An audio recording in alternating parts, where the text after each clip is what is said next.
Olá, espero que esteja passando bem esses dias de quarentena e é bom também para ouvirmos uma palavra de esperança. Em Mateus capítulo 5, verso 4, assim diz Jesus: Bem-aventurados os que choram, porque serão consolados. Esta palavra de Jesus está no seu ensino do Sermão do Monte, na mensagem que ele trouxe para os seus discípulos e para a multidão, quando estava ali falando a respeito da vida do cristão, daqueles que seguiriam e iriam seguir a ele. Aqui ele está se referindo àqueles que choram. Aqueles que choram serão consolados. Claro que chorar não é bom, não é um esporte. Chorar é por motivo geralmente de tristeza, de perda, de dor. Também algumas vezes é por motivo de alegria. Este, certamente para nós, seria e é o melhor choro. Mas Jesus aqui está falando sobre um choro além deste que estamos pensando.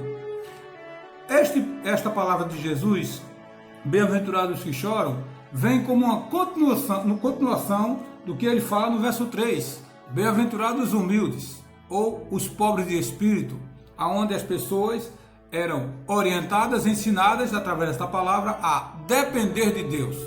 Aqui ele fala do choro, do pranto como sendo um pranto de luto, um choro de luto, uma tristeza profunda na alma da pessoa, de tal forma que essa tristeza não tinha como disfarçar, como não deixar que os outros notassem. Essa tristeza que Cristo aqui está falando, certamente é pela condição humana de pecador, de pessoas longe do caminho de Deus.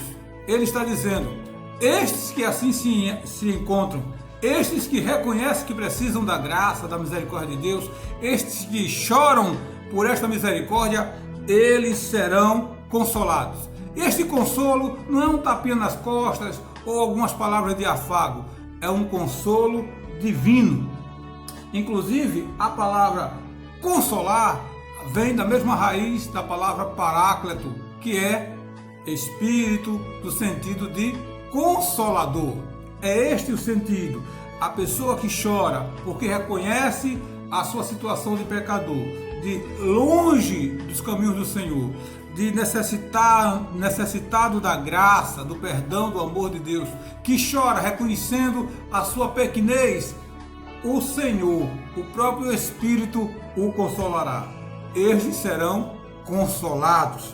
Isso nos faz lembrar o que Jesus também diz lá no livro do profeta Isaías, capítulo 61, verso 1 e 2. Assim diz a Santa Palavra de Deus: O Espírito do Senhor está sobre mim, porque o Senhor me ungiu para pregar boas novas aos quebrantados.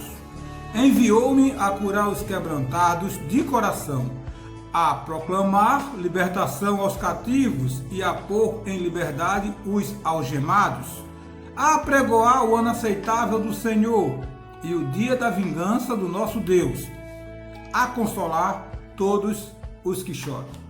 Veja a ênfase que Jesus dá aqui quando ele diz, no verso 1, o Espírito do Senhor está sobre mim, porque o Senhor me ungiu para pregar boas novas aos quebrantados. E conclui o verso 2 dizendo, a consolar todos os que choram.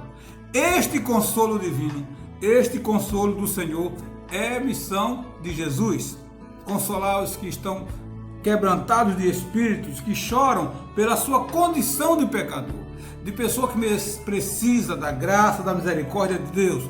Aqui não é um choro falso, ou como alguns dizem, lágrimas de crocodilo. Não é um choro de um artista, de alguém que está interpretando a dor, mas é o choro de alguém que reconhece que é pecador e que precisa dessa graça, dessa misericórdia de Deus.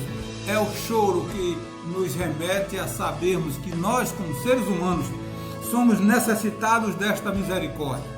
Os humildes de espírito, aqueles do verso 3, que são pobres e carentes dessa graça, eles aqui são representados pelos que choram agora. Eles choram esta situação de pecador.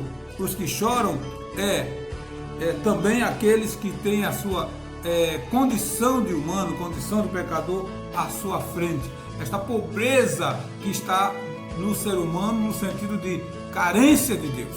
E muitas vezes alguns não reconhecem isso. Então, quando eu e você reconhecemos que somos pecadores, que precisamos dessa misericórdia, que precisamos da graça, que sem Deus não somos nada, nós somos aqueles que choram.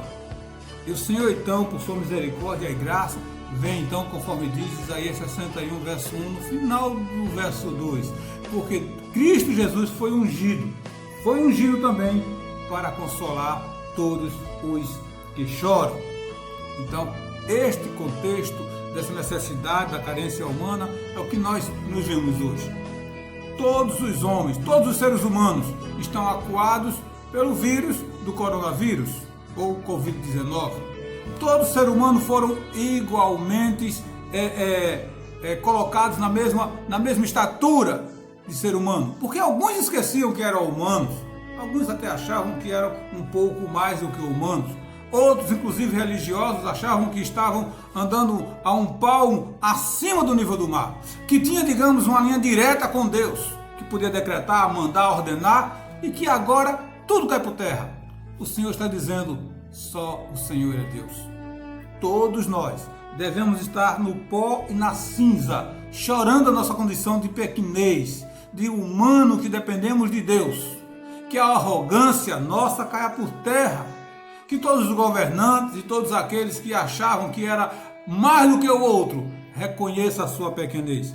Junte-se com os que choram, clamando e pedindo a graça do Senhor, porque o consolo não vem da ação humana.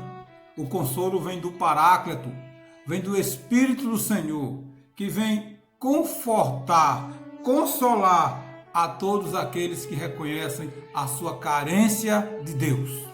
Eu acredito que o coronavírus, o Covid-19, talvez esteja aqui no nosso planeta com esta missão, de lembrar que ninguém é melhor do que ninguém, que ninguém tem mais poder do que ninguém, nem espiritual, que ninguém é superior a ninguém, financeiramente, materialmente, cientificamente, seja o que for. Ninguém é melhor do que ninguém. Precisamos entender que nós somos iguais, suscetíveis à mesma condenação, que pela graça de Cristo nós somos resgatados pelo amor dele. Então, o meu consolo, o seu consolo está em Cristo Jesus. Não tenha medo. Precisamos olhar para frente, sabendo que o Senhor está conosco todos os momentos, todos os dias. Ele prometeu e Ele cumpre. Então, que a minha vida e a sua vida, que reconhecemos que somos carentes de Deus e choramos, lamentamos pelos nossos pecados e clamamos pela graça de Cristo, sejamos consolados pelo Santo Espírito do Senhor. Ele veio para isso. O Senhor ungiu para consolar a todos os que choram, entre estes, certamente eu e você. Deus continue abençoando a você e a sua família. Vamos orar? Pai querido, obrigado pelo teu cuidado, por tua graça e misericórdia sobre nós. Obrigado, Senhor Deus, porque sabemos o quanto necessitamos de Ti. Consola, Senhor, os entristeçados, consola os enlutados. Ó Deus, consola aqueles que porventura não vejam esperança na vida. Deus querido, que estes olhem para Ti, que estes busquem consolo somente em Ti. Continua cuidando de nós, ó Deus, livra nossas famílias, protege nosso lar.